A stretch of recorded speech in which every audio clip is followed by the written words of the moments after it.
In the spring of 1944, a convoy of German prisoners arrived at Camp Concordia, Kansas, carrying nothing but the weight of defeat and the tattered remnants of their Wehrmacht uniforms. What should have been a routine processing became something else entirely when American nurses stationed at the camp's medical facility began an act so simple, so profoundly human, that it would break men who had survived the brutality of North Africa and the frozen hell of the Eastern Front.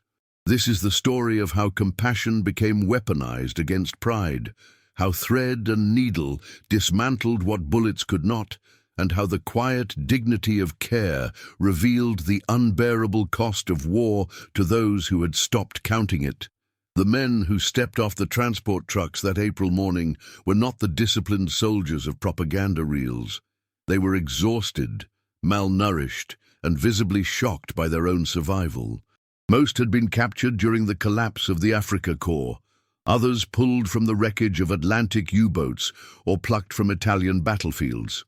Their uniforms told stories their mouths would not, torn at the shoulders from weeks of forced marches, stained with oil and blood and North African sand, threadbare at the knees from kneeling in surrender.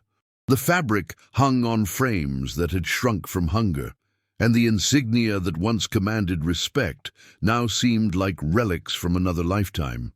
Camp Concordia was not a punishment facility. It was a work camp, designed to hold low-risk prisoners who would labor in Kansas wheat fields and railway maintenance crews under the terms of the Geneva Convention.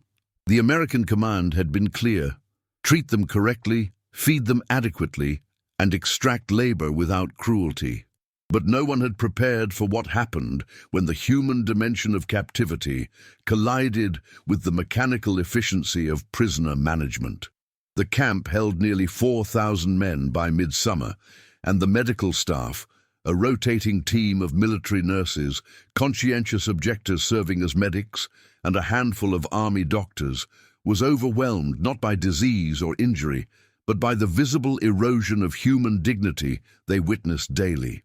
Nurse Lieutenant Margaret Hollis arrived at Concordia in May of 1944, transferred from a stateside hospital where she had spent 2 years treating American casualties returning from Europe. She was 31, a graduate of the Bellevue School of Nursing, and possessed the kind of quiet competence that made her indispensable in chaotic environments. Her first week at the camp was spent treating minor ailments, infected blisters, heat exhaustion, the occasional broken finger from work accidents.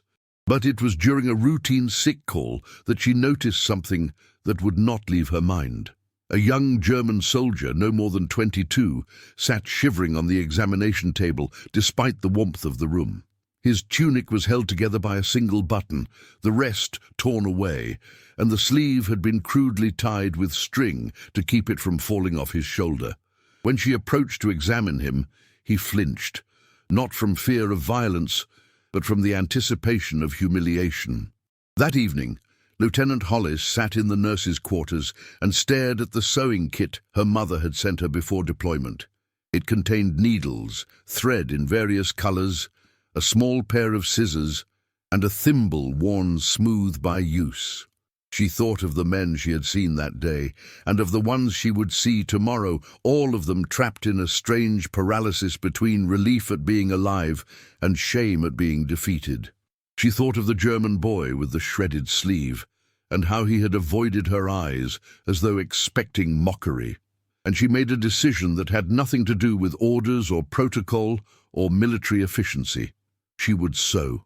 The next morning, she brought the kit to the medical office and mentioned her idea to 2 other nurses, Lieutenant Sarah Brennan and Corporal Edith Voss, a Mennonite medic from Pennsylvania. Both women understood immediately.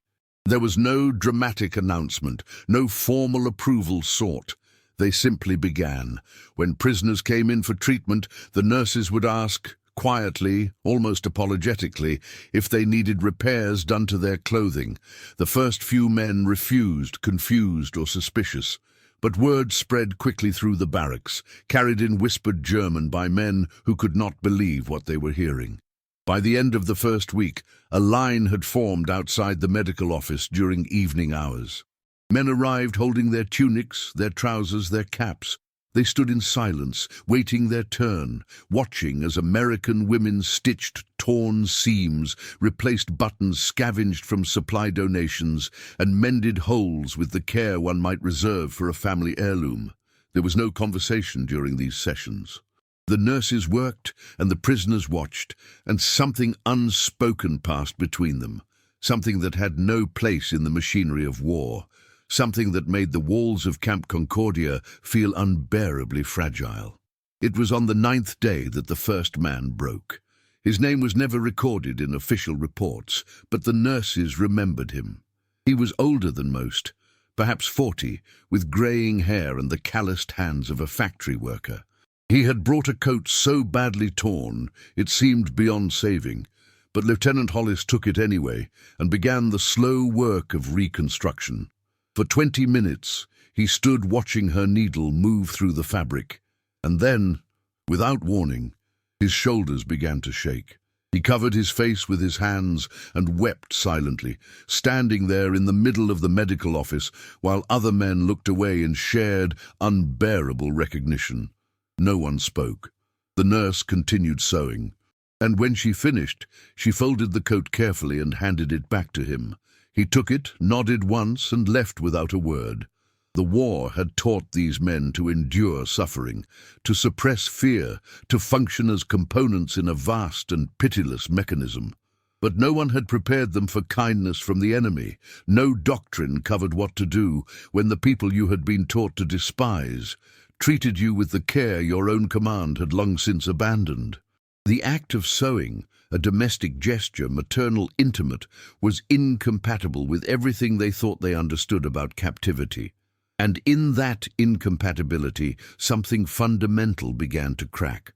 The phenomenon that began in the medical office at Camp Concordia was not unique, but it was poorly understood by American command structures designed to manage prisoners as logistical problems rather than psychological beings.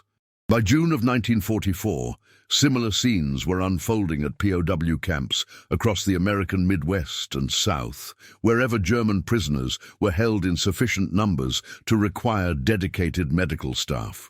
But Concordia became singular because of what the nurses began documenting in their private journals and letters home, evidence that would not surface until decades later, when historians finally asked what happened to the men who surrendered and found themselves treated not as enemies, but as humans in need.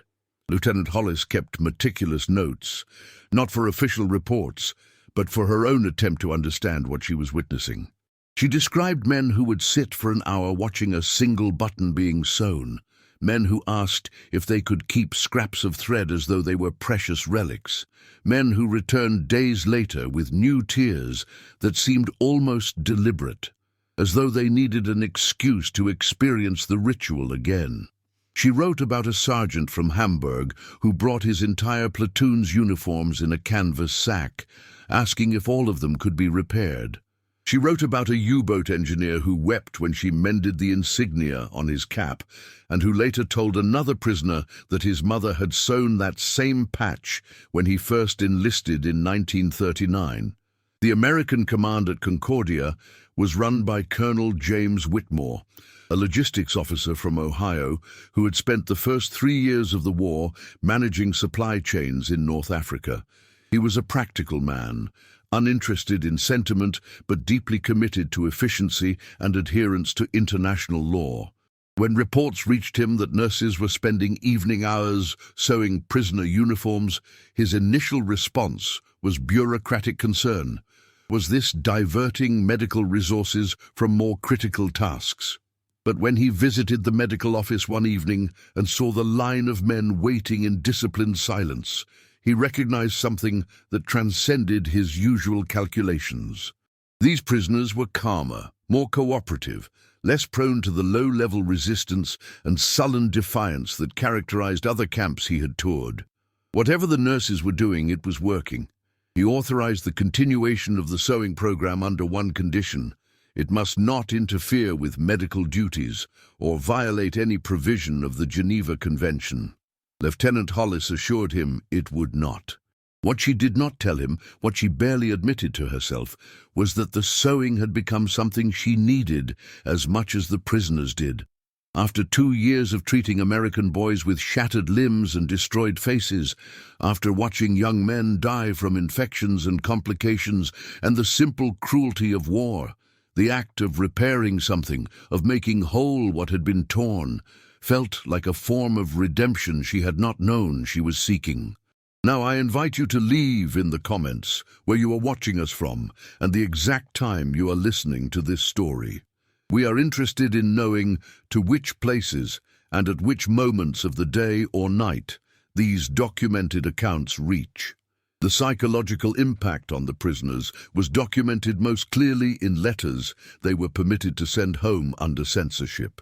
American intelligence officers tasked with reviewing all outgoing correspondence for security violations began noticing a recurring theme in letters from Concordia inmates. Men wrote to their families not about hardship or mistreatment, but about confusion and shame. One letter, translated and filed in June 1944, read, "I do not understand this place. The nurses here treat us as though we are still men. I had forgotten that was possible. I do not know if I deserve it." Another, sent in July, was more direct. "They sew our uniforms, while our own command let us march in rags. What does this say about us? What does this say about everything we were told?" The intelligence officers flagged these letters not as security risks, but as psychological curiosities. A report sent to the War Department in August 1944 noted that Concordia prisoners exhibited lower rates of escape attempts, workplace sabotage, and internal violence compared to other camps of similar size. The report speculated that humane treatment and attention to prisoner dignity might be contributing factors, but offered no specific recommendations. It was filed and forgotten. One more data point in a war that generated more information than any institution could process. But inside the camp, the effects were impossible to ignore. The sewing sessions had evolved into something resembling a ritual. Men would arrive at the medical office with their damaged uniforms and wait in silence for their turn. The nurses worked without speaking, their hands moving with practiced efficiency. Some prisoners watched the entire process. Others looked away, unable to bear the intimacy of the act. When the work was finished, the garment would be handed back and the man would leave, sometimes with a nod, sometimes with tears he tried to hide, sometimes with nothing but a hollowness in his eyes that suggested he was confronting something too large for language. Lieutenant Brennan, the second nurse to join the sewing effort, wrote in her diary about a young prisoner named Klaus, a radio operator from Berlin who had been captured in Tunisia. He had brought his tunic to be repaired, and while she worked he told her, haltingly in broken English, about his mother, who had sewn all his clothes as a child because his father's wages as a tram conductor were insufficient for store-bought garments. He said his mother had cried when he enlisted, not from pride or fear, but because she knew she would never sew for him again. When Lieutenant Brennan finished the repair and handed the tunic back, Klaus stood there holding it against his chest and said, in careful English, "Thank you for remembering I had a mother." That night, Lieutenant Brennan could not sleep. She lay in her bunk and thought about Klaus's mother in Berlin, and about her own mother in Massachusetts, and about all the mothers everywhere whose sons had been fed into the machine of war and transformed into abstractions. Casualties, prisoners, enemies, statistics. She thought about how the act of sewing, something so ordinary, so domestic, so fundamentally tied to the maintenance of life and family, had become subversive in this context, a quiet rebellion against the dehumanization that war required to function. The prisoners themselves seemed to recognize this. In their barracks, conversations began to shift. Men who had spent months repeating Nazi propaganda and defending the righteousness of their cause started asking different questions. If the enemy could treat them with such care, what did that say about the ideology that had sent them to war? If American nurses could see them as humans worth mending, Had they been lied to about what Americans were? The cognitive dissonance was unbearable for some. A few prisoners withdrew into silence, refusing to engage with the sewing program or the nurses. Others doubled down on their beliefs, insisting the kindness was a trick, a manipulation designed to weaken their resolve. But most simply accepted it as a mystery they could not solve, a crack in the narrative they had been given, a wound in the certainty that had once made war tolerable. By late summer of 1944, the sewing program at Camp Concordia had become an established feature of daily life, and its effects were spreading beyond the prisoners themselves. American guards, initially skeptical of what they saw as misplaced sympathy, began to notice changes in prisoner behavior that made their own jobs easier. Men who had been sullen and uncooperative now followed orders with mechanical precision, not out of fear, but out of something closer to resignation, or perhaps quiet gratitude. Conflicts in the barracks decreased. Theft of Red Cross supplies, a persistent problem at other camps, became almost non-existent at Concordia. And yet, beneath this surface calm, something more volatile was building, a psychological pressure that would eventually demand release. The first major breaking point came in August, during what should have been a routine work detail. A group of 30 prisoners had been assigned to repair railway tracks damaged by spring flooding, supervised by Sergeant Dale Morton, a farm boy from Nebraska who approached his duties with practical indifference. The work was hard, but not cruel, and the men performed it without complaint, hauling wooden ties and driving spikes in the August heat. At midday, the guards distributed water and allowed a rest period. It was then that one of the prisoners, a former schoolteacher named Friedrich Weber, approached Sergeant Morton and asked, in halting English, if it would be possible to send a letter to Lieutenant Hollis. Morton was confused. Prisoners were allowed to write letters home, but requests to correspond with camp staff were unusual and potentially problematic. He asked what the letter would say. Weber explained that he wanted to thank the nurses for repairing his uniform, and to ask if they might also repair a small photograph of his daughter that had been torn during his capture. The photograph was all he had left of his family, and the tear ran directly through his daughter's face. Morton, who had a daughter of his own back in Grand Island, felt something shift in his understanding of the situation.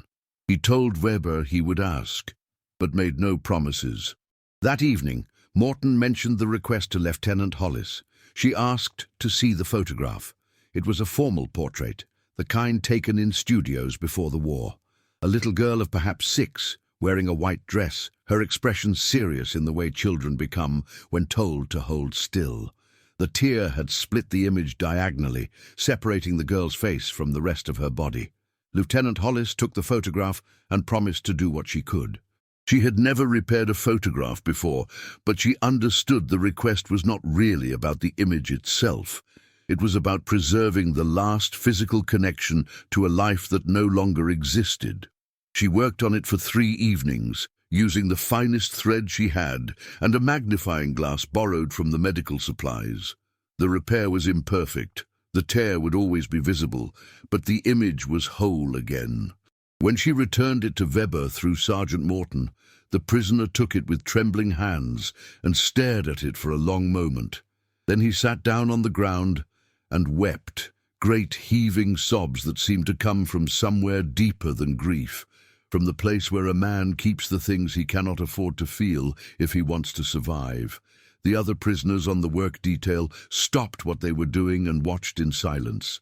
Some looked away, unable to bear witness.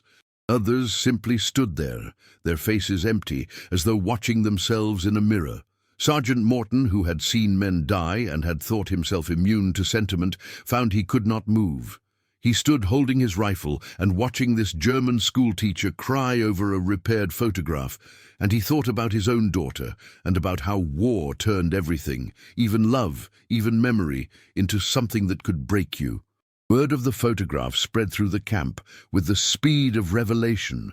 Within days, other prisoners began bringing personal items to the medical office: torn letters from home, damaged Bibles, worn family photographs, a child's drawing that had survived months in a tunic pocket. The nurses could not repair everything, but they tried. Lieutenant Voss, the Mennonite medic, had grown up in a community that valued practical skills and self-sufficiency, and she approached each item with the same careful attention she gave to medical procedures.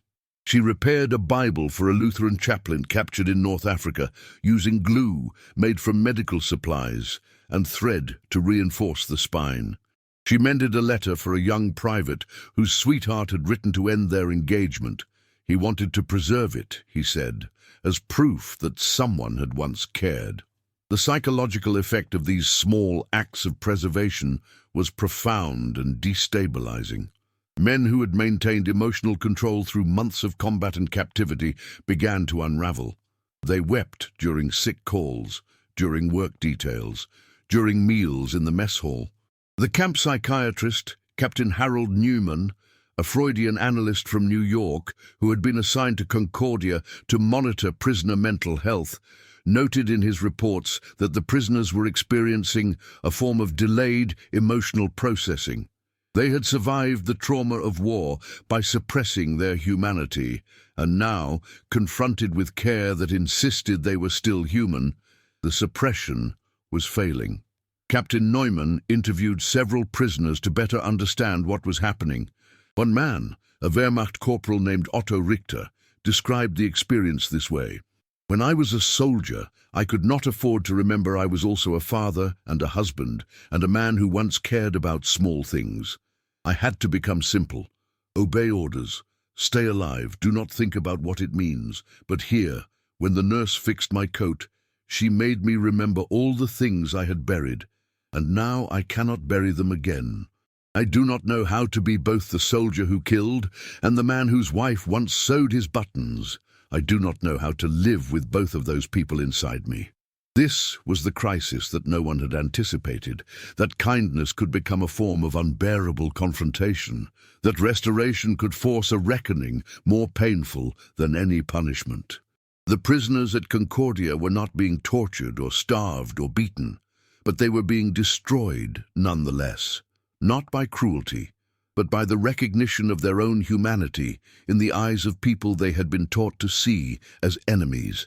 And that recognition demanded they ask questions for which there were no comfortable answers. By September 1944, Camp Concordia had become a laboratory for unintentional psychological transformation, and the American staff found themselves witnessing something for which their training had not prepared them. The sewing program continued, but its nature had shifted. What had begun as a practical response to torn uniforms had evolved into something closer to therapy, ritual, or perhaps confession. Men came to the medical office not only to have garments repaired, but to be in the presence of someone who saw them as worth repairing. A distinction so subtle it took months for the staff to articulate, but so powerful it altered the emotional architecture of the entire camp. Lieutenant Hollis had become the unofficial coordinator of the program, managing donations of thread and fabric from local churches and civic organizations in Kansas who had heard about the effort and wanted to contribute. She received letters from women's groups across the state, many of them mothers or wives of servicemen, offering supplies and expressing support for what they saw as an expression of Christian charity. One letter from a Methodist congregation in Topeka included 3 spools of thread and a note that read, "These boys are someone's sons, even if they fought for the wrong side. We hope this helps you remind them of that." Lieutenant Hollis kept that letter in her footlocker and read it on difficult days when the weight of what she was witnessing became too much to carry alone. The prisoners themselves had begun to articulate what the experience meant to them, though their language was often inadequate to the task.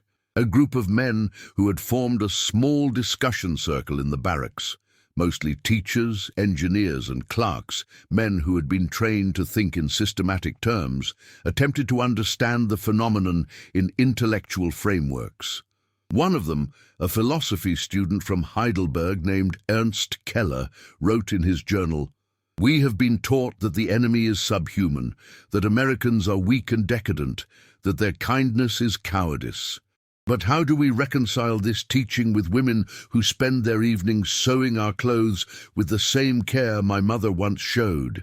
Either we were lied to, or kindness itself is meaningless. I cannot accept that kindness is meaningless. Therefore, we were lied to. But if we were lied to about this, what else was a lie? And if I believed the lies, what does that make me?" This was the question that haunted the barracks at night, whispered in German between men who could no longer sleep. It was a question that had no answer except the terrible one, that they had participated in something monstrous, not because they were monsters, but because they had been convinced that monstrosity was virtue. The sewing program had not simply repaired their uniforms. It had torn open the carefully constructed narratives that allowed them to live with what they had done and what had been done in their name. Captain Neumann, the camp psychiatrist, recognized that he was witnessing a form of moral collapse that had no precedent in military psychology. In a confidential report sent to the War Department in October 1944, he wrote, "The prisoners at Concordia are experiencing what might be termed ethical disintegration under conditions of humane treatment. Vidi, having been conditioned to expect brutality and having structured their identities around resistance to such brutality, they find themselves defenseless against compassion. The cognitive dissonance created by receiving care from those they were taught to hate has resulted in widespread psychological distress, though paradoxically, behavioral compliance has increased. I recommend further study of this phenomenon, as it may have implications for post-war rehabilitation efforts." The report was filed and never acted upon. The War Department, overwhelmed with the logistics of global combat and planning for eventual occupation of Germany, had no resources to dedicate to the psychological nuances of prisoner rehabilitation. But at Concordia the work continued and its effects deepened. If this story has surprised you, please leave a like to help the channel. One afternoon in late September, a prisoner named Hans Vogel requested a private conversation with Lieutenant Hollis. Vogel was a former Luftwaffe mechanic, 34 years old, captured when his airfield in Sicily was overrun by American forces. He was quiet, competent, and had been assigned to maintain camp vehicles, a position of relative trust. When Lieutenant Hollis agreed to meet him in the medical office after her shift, he arrived carrying a small wooden box he had carved from scrap lumber. He placed the box on her desk and explained in careful English that he had made it for her as a token of gratitude. Inside the box was a complete sewing kit, needles he had fashioned from wire, thread he had collected from donated supplies, a thimble hammered from a tin can, and a small pair of scissors he had traded 2 weeks of cigarette rations to obtain from another prisoner. He had spent 6 weeks making it, working in secret during his limited free time. He told her that he wanted her to have tools that belonged to her alone, tools that represented what she had done for the men in the camp. Lieutenant Hollis accepted the box and thanked him. Then she asked him a question that had been building in her mind for months. Why did the sewing matter so much? Why did grown men weep over repaired buttons? Vogel was silent for a long time, and when he finally spoke, his voice was barely above a whisper. "Because," he said, "when you sew our uniforms, you are telling us that we are worth the trouble of repair, and we have not been told that in a very long time. Not by our commanders, who sent us to die in deserts and on beaches, not by our government, which treats us as machinery to be used until we break. Not even by ourselves, because we learn to stop thinking of ourselves as men who matter. But you spend your time, your care on us. And that means either you are foolish, or we have been wrong about everything. And I do not think you are foolish." He paused, and then continued. "When my uniform tears and you fix it, you are saying, 'This garment covers a person who deserves to be covered.' When you mend my insignia, you are saying, this man once had pride, and he may have it again. When you repair the photograph of my daughter, you are saying, this love is real, and it matters, and it is worth preserving. Do you understand?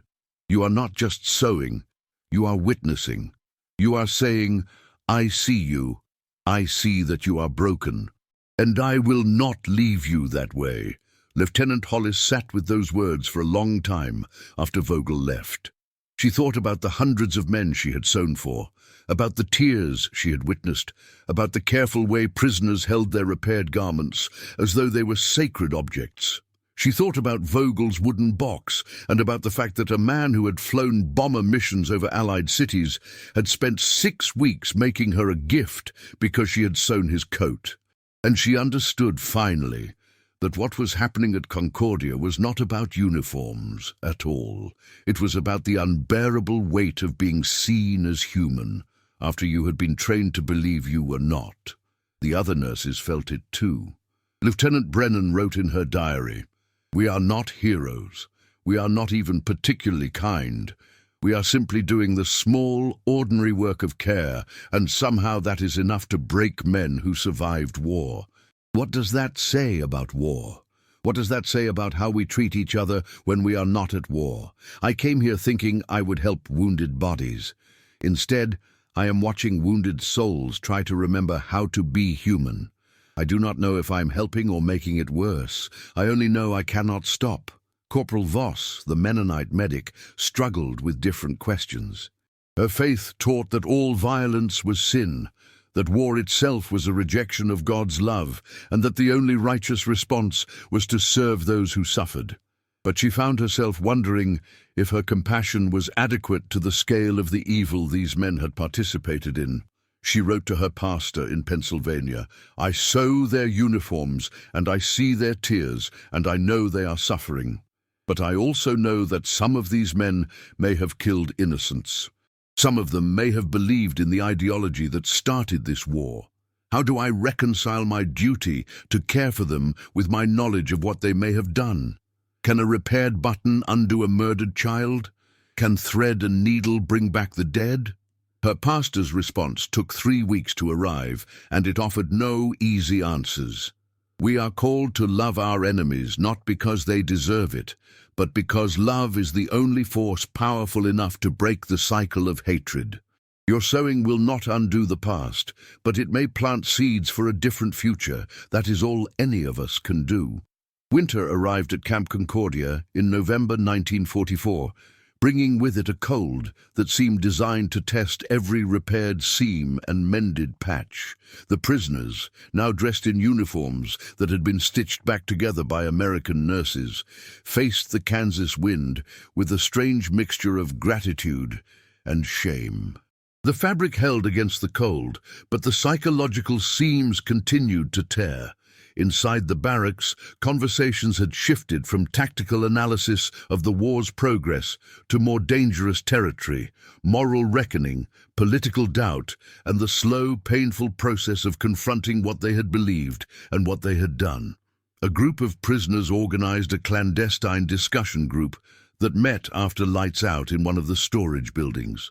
They called themselves Die Überlebenden, the survivors, though the name carried a bitter irony since survival had become its own form of torment. Ernst Keller, the philosophy student, led many of these discussions, posing questions that had no safe answers. If the cause they had fought for was unjust, did that make them war criminals or simply deceived young men? If American nurses could show them compassion, what did that say about the propaganda that had painted all Americans as barbaric? If they had been wrong about the enemy, what else had they been wrong about? These conversations were dangerous. Camp authorities had informants among the prisoners, men who remained loyal to Nazi ideology and who reported dissent to both American officers and to informal prisoner hierarchies that enforced political orthodoxy through intimidation. Several members of Die Überlebenden received threats, anonymous notes warning them to stop questioning, to remain loyal, to remember that the war was not over and that Germany might still prevail. But the doubts, once voiced, could not be unvoiced. The sewing program had opened a wound that would not close. Lieutenant Hollis became aware of the tension when a prisoner named Dieter Schmidt arrived at the medical office with a black eye and a split lip. He claimed he had fallen during a work detail, but his hands were clean and his story was inconsistent. When she pressed him, he admitted, reluctantly, fearfully, that he had been beaten by other prisoners for showing weakness by crying during a sewing session. The men who had attacked him had called him a traitor, accused him of becoming soft, of forgetting his duty to the fatherland. Schmidt told Lieutenant Hollis that he was terrified, not of the Americans, but of his fellow prisoners who saw compassion as betrayal. She reported the incident to Colonel Whitmore, who initiated a quiet investigation. What he discovered was a camp divided along invisible lines, men who had begun to question the ideology that had sent them to war, and men who clung to that ideology as the only thing that gave meaning to their suffering. The sewing program, intended as a simple act of humanitarian care, had become a flashpoint in an internal civil war over memory, guilt, and identity.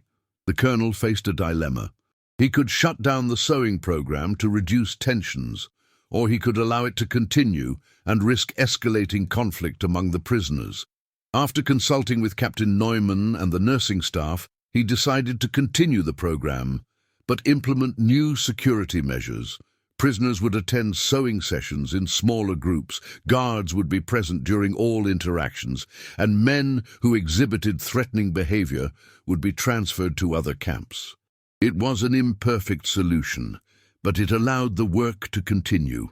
What no one anticipated was how the prisoners themselves would respond to the conflict. In December 1944, a group of prisoners who supported Die Überlebenden began organizing their own mutual aid efforts.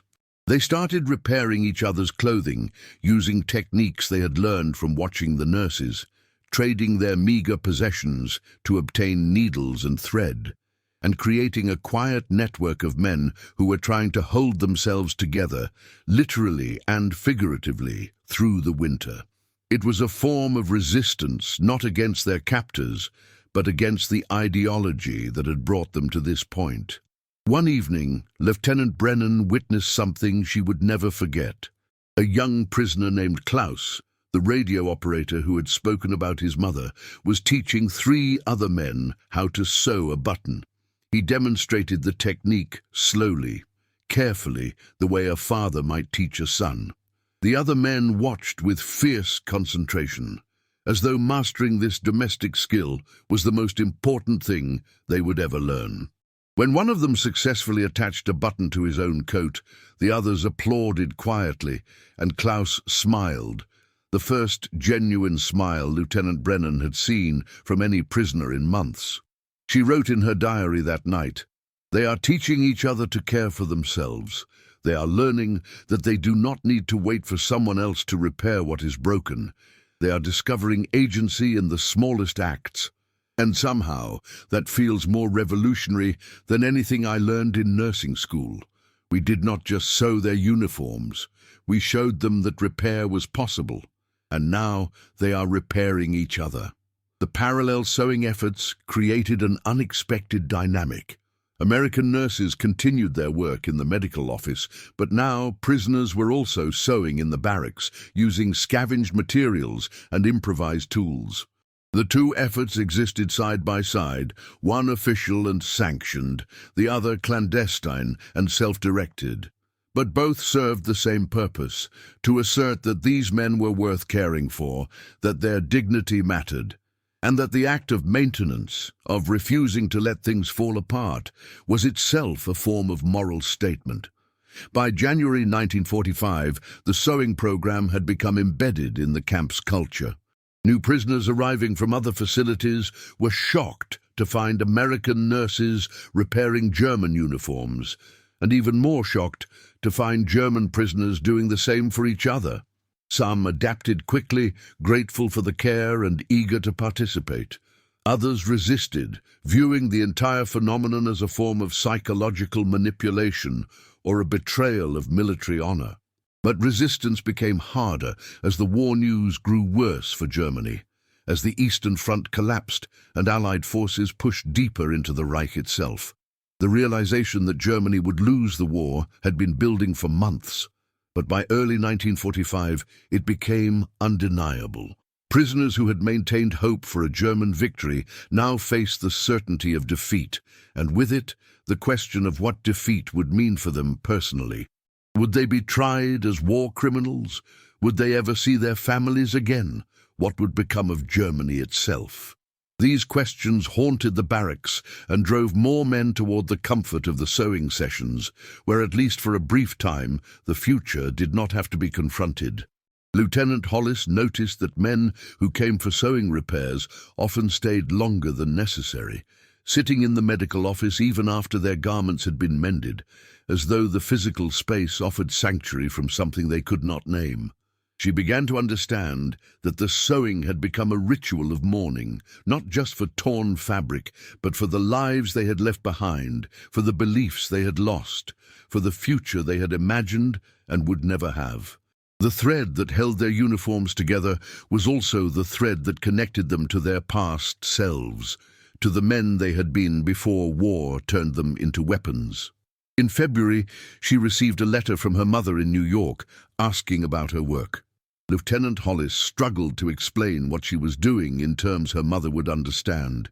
She finally wrote, "I am sewing uniforms for German prisoners, and in doing so, I am bearing witness to the collapse of an ideology. I'm watching men realize that everything they were told was a lie, and I'm watching them try to build something new from the ruins of that realization. I do not know if what I am doing matters in the grand scheme of the war, but it matters to them, and that is enough." Spring came to Kansas in 1945 with news that made the sewing sessions unbearable. Photographs from the liberation of concentration camps. The images arrived at Camp Concordia through military briefings and newspapers, and while the American command did not initially share them with the prisoners, word spread through the guard force and civilian workers. By April, everyone knew. The industrial machinery of genocide had been revealed, and with it the full moral weight of what Germany had done crashed down on Camp Concordia like a physical force. The reaction among the prisoners was catastrophic. Some refused to believe the reports, insisting they were propaganda, fabrications designed to justify Allied brutality. Others fell into silence so complete that guards worried they had become catatonic. And some, those who had already been questioning, already breaking under the weight of compassionate treatment, collapsed entirely. Men who had wept over repaired buttons now faced the knowledge that while they had been fighting for the Reich had been murdering millions. The cognitive dissonance was absolute. Lieutenant Hollis did not know how to continue. How could she sew a man's uniform when that uniform represented participation, however indirect, in genocide? How could she offer care to men whose army had operated death camps? The questions paralyzed her, and for 3 days in mid-April she stopped taking sewing requests. She told Colonel Whitmore she needed time to think. He granted it without question. He was facing his own crisis of purpose, how to manage men who were simultaneously prisoners, victims of propaganda, and complicit participants in atrocity. The prisoners themselves split into factions that could no longer coexist peacefully. Die-hard Nazis insisted the reports were lies, that the camps were merely labor facilities, that any deaths were the result of disease and Allied bombing, not systematic murder. The questioning faction, those who had been softened by months of compassionate treatment, struggled to reconcile their own experiences with the horror of what they were learning. And a third group emerged, men who had known or suspected or heard rumors, and who now had to face the fact that they had said nothing, done nothing, chosen not to see. It was Ernst Keller, the philosophy student, who requested a meeting with Captain Neumann and Lieutenant Hollis. He came to the medical office on a grey April morning, and his face showed the toll of sleepless nights. He told them that he had not known the full scope of the camps, but that he had known something was wrong. He had heard stories from soldiers returning from Poland, rumors about transports and liquidations and special units. He had chosen not to investigate further, had told himself it was wartime brutality of the kind that all nations committed, had rationalized and minimized and looked away. And now he had to live with that choice. "You have been kind to us," he said, speaking in slow, careful English. "You have treated us as men worth repairing. But I need to know, does that kindness extend to men who knew and did nothing? Does compassion have limits? Should it have limits? Because if you can still see me as human after knowing what my country did, then either you are a saint or morality means nothing, and I need to know which one it is." Lieutenant Hollis had no answer. She sat across from this young man. He was only 23, she realized, younger than many of the soldiers she had treated in stateside hospitals. And she understood that he was asking her to solve an ethical problem that philosophers and theologians would debate for generations. She could not tell him he was innocent because he was not. She could not tell him he was evil because the man sitting before her, broken and desperate for guidance, did not seem evil. She could only tell him the truth as she understood it. "I do not know if you deserve compassion," she said. "I do not know if any of us do. But I believe that compassion is not something we earn. It is something we choose to give, even when, especially when, it is difficult. I sew your uniforms not because you deserve it, but because I need to believe that repair is possible, that people can be more than the worst things they have done or failed to do. I do not know if that makes me a saint or a fool, but it is the only way I know how to live in a world this broken." Keller wept then, not the theatrical crying of a man seeking sympathy, but the quiet, exhausted tears of someone who has run out of ways to avoid the truth. He thanked her and left, and Lieutenant Hollis sat alone in the medical office, wondering if she had said the right thing, or if there even was a right thing to say. The camp entered a period of profound instability. Fights broke out in the barracks between those who accepted the evidence of the camps and those who refused to. The sewing program became a target of rage from the Nazi loyalists, who saw it as part of a Jewish-American conspiracy to weaken German resolve. 2 prisoners who had been regular participants in the sewing sessions were beaten severely enough to require hospitalization. Colonel Whitmore responded by segregating the most violent ideological loyalists into separate housing, but the damage had been done. The fragile community that had formed around the act of repair was fracturing. And yet, in the midst of this chaos, the sewing continued. Lieutenant Hollis returned to work after her 3-day absence, and men continued to bring their torn uniforms. If anything, the demand increased. Prisoners who had never participated before now appeared at the medical office, desperate for the ritual, for the small moment of being cared for in a world that had revealed itself to be even more monstrous than they had imagined. The sewing sessions became a form of refuge, a space where questions of guilt and complicity could be temporarily set aside in favor of the simple, mechanical act of pushing needle through fabric. Lieutenant Brennan observed that the men who came now rarely spoke. In the early months, there had been tentative conversations, small exchanges about family or home or the weather. Now there was only silence. The prisoners watching the nurses work, the nurses concentrating on their stitches, and between them an ocean of things that could not be said. The silence was not comfortable, but it was shared, and somehow that made it bearable. In May 1945, Germany surrendered. The news reached Camp Concordia on a warm afternoon, and the reaction among the prisoners was not jubilation or even relief, but rather a kind of numb acceptance. The war they had spent years fighting was over, and they had lost. Everything they had sacrificed, time, youth, innocence, belief, had been for nothing, or worse than nothing, since it had been in service of a regime now revealed as genocidal. The prisoners faced an uncertain future. Trials, repatriation, the rebuilding of a destroyed nation, the judgment of history.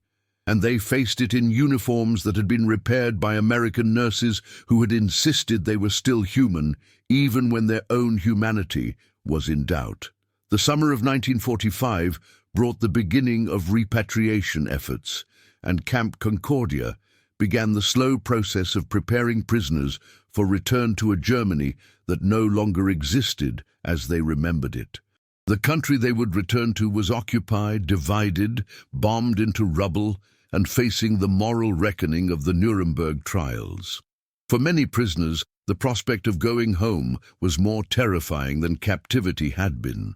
At least in Kansas, they had known what to expect. In Germany, everything was uncertain. The sewing program continued through these months, taking on a new character. Prisoners now requested repairs, not for their own use, but to have something intact to bring home. They wanted to return with uniforms that did not look like they had fallen apart, as though maintaining the physical integrity of their clothing could somehow preserve the integrity of their identities. Lieutenant Hollis understood this impulse, even if she could not fully articulate it. She sewed with the same care she had always shown, knowing that each stitch was both practical and symbolic, a small assertion that order could be maintained even as everything else collapsed. In August, Ernst Keller was among the first group scheduled for repatriation. Before his departure, he returned to the medical office one final time. He brought with him a letter he had written in German, along with an English translation he had labored over for weeks. He asked Lieutenant Hollis to keep it, not to read immediately, but to open sometime in the future when enough time had passed for perspective. She agreed, though she did not understand why he could not simply tell her what the letter contained. "Because," he explained, "right now I do not know if what I want to say is true or if it is just gratitude speaking. I need time to pass so that I can know if this experience mattered or if it was just a brief interruption in a life defined by other things. And I need you to have time to know if what you did here was significant or just a series of kind moments that changed nothing. So please, keep the letter. Read it when the war feels far away." She placed the letter in her footlocker beneath the wooden sewing kit Hans Vogel had made for her, and promised she would read it when the time felt right. Keller left Camp Concordia the next morning, loaded onto a transport truck with 40 other men, all of them wearing uniforms that had been repaired by American nurses, all of them carrying the weight of what they had learned about themselves and their country during their captivity. Over the following months, the camp emptied. By November 1945, only a few hundred prisoners remained, mostly those whose documentation was incomplete or who were under investigation for potential war crimes. The sewing program scaled down accordingly. Lieutenant Hollis, Lieutenant Brennan, and Corporal Voss continued their work, but the volume had decreased and the emotional intensity had shifted. The men who came now were often those facing the longest road home, the most complicated histories, the deepest uncertainties. They sat in the medical office and watched the nurses work, and sometimes they asked questions about America, about what would happen to Germany, about whether forgiveness was possible for men who had done or enabled terrible things. The nurses had no easy answers. They could only offer thread and needle and the testimony of their care. In December, Lieutenant Hollis received orders transferring her to a military hospital in Virginia. Her time at Camp Concordia was ending. On her last day, she stood in the medical office and looked at the chair where hundreds of men had sat, the table where countless uniforms had been spread out for repair, the drawers full of thread and needles and buttons collected from donors across Kansas. She thought about all the tears she had witnessed, all the broken men who had come seeking something they could barely name and had found it in the simple act of being sewn back together. Before leaving, she opened Ernst Keller's letter. It had been 4 months since he had given it to her, not the years he had requested, but long enough that the immediacy of Camp Concordia had begun to fade into memory. She read it slowly, twice, and then folded it carefully and placed it back in the envelope. The letter read, "Dear Lieutenant Hollis, if you are reading this, then time has passed, and perhaps the war feels distant enough that what I want to say can be heard clearly. I need you to know that what you did at Camp Concordia was not a small thing. You did not just repair our uniforms, you repaired our capacity to believe we could be repaired. When I arrived at the camp, I was already dead inside. I had seen things I could not speak about, done things I could not undo, and believed things I could no longer defend. I expected to be treated as the enemy deserves to be treated, with contempt, perhaps brutality, certainly with the kind of cold efficiency that sees prisoners as problems to be managed rather than people to be cared for. Instead, I found you and the other nurses sitting with needle and thread, spending your time on men who had fought against your country, your values, everything you believed in. That act of care, so simple, so ordinary, destroyed me. It destroyed all my certainties. It made me ask questions I had been avoiding. If the enemy can see me as human, was I wrong to see them as less than human? If Americans can show compassion to German prisoners, were we lied to about what Americans were? If a nurse can spend an hour repairing my coat, what does that say about the ideology that taught me to see such acts as weakness?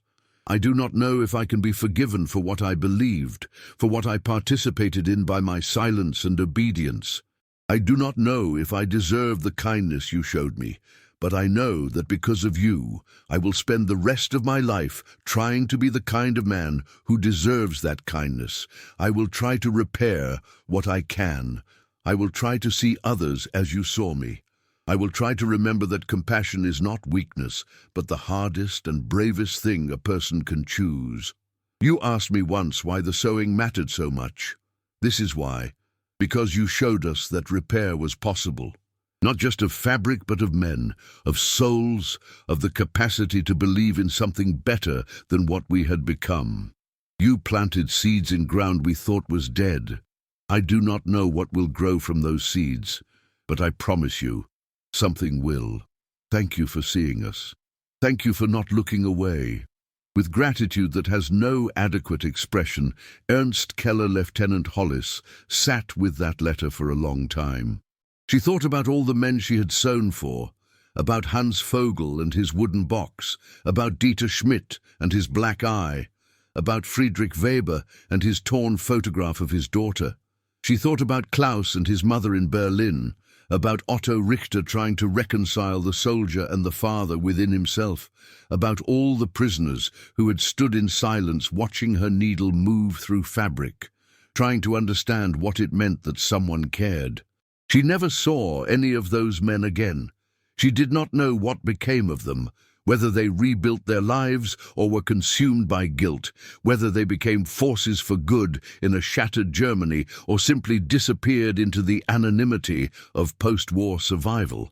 She never knew if the sewing mattered in any measurable way, if it changed trajectories or saved souls or accomplished anything beyond providing temporary comfort to men in pain. But she kept the letter and the wooden sewing kit and the memories of those months in Kansas when she and 2 other nurses had inadvertently become witnesses to the collapse and reconstruction of human identity. And sometimes, late at night, she would take out the kit and hold it in her hands, feeling the weight of wood and metal and the memory of what it represented, the radical, subversive, unbearably difficult choice to see enemies as humans, to offer care without demanding worthiness, to believe that repair was possible even for things that seemed irredeemably broken. The war ended. The camps closed. The prisoners went home. But the thread remained. Thin, nearly invisible, but there nonetheless, holding together not just fabric, but the small, fragile possibility that even in the machinery of war, even in the midst of history's darkest chapters, individual acts of compassion could matter, not because they changed the outcome of battles or the trajectory of nations, but because they changed the men who received them, and perhaps, just as importantly, the women who gave them. Subscribe to our channel to explore more archived and disturbing cases.